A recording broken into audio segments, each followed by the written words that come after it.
All right, that, my friends, is a silver maple tree. Known to fall apart in a storm. It's a pretty big tree. That's got to be 5 feet. 4.5 dBH there. Got that twisted grain at the base there. Kind of an odd looking flare there. Normally the silver maples have roots everywhere.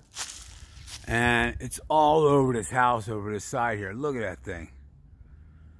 So it needs some clearance there for sure. Looks like they cut it back off from that a while ago. I gotta go take a better look at that, but this is the side that needs the work. And not really that well. This is just kind of a strange branch union here with this kind of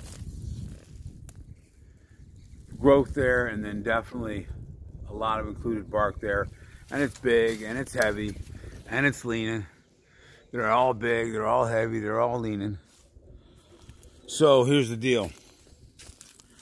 The question for you is, how would you remove this branch? Like, where would your final cut be? So you can see it's laying on the ground here.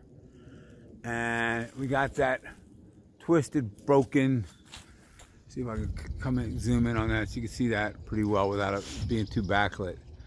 Twisted, broken area there. So option number one would be to cut it just below that rip there. Option number two, maybe halfway down. And option number three, try to make a pretty good target cut, maybe right above that old wound right there.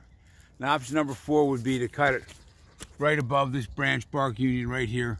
So the final cut would be basically something like that. That, my friends, would probably be a perfect, the better target cut. Now, just one little hint for you. Let's take a look at this thing. Not sure how that cut was made. It was made a long time ago. An old branch either broke off or was removed there. And that's got some pretty significant decay moving into this big limb over here. So that's another reason this limb has to be reduced quite a bit. So there you have it.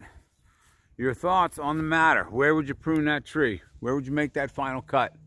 And one other note while we're here. Notice this guy here. It's a